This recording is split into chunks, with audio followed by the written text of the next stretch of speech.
Mga kabrigada, hindi na naman sumipot si Vice President Sara Duterte sa ginagawa o ginawang pagpapatawag sa kanya ng National Bureau of Investigation ngayong araw. Sa kabila nito, nagbigay pa rin siya ng tugon sa pamamagitan ng isang liham na dala ng kanyang abogado.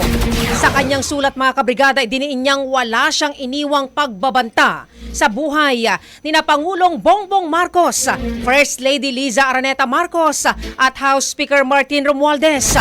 Ayon kay NBI Director Jaime Santiago, hindi nila maaaring kilalaning counter affidavit ang liham at hindi rin ito under oath.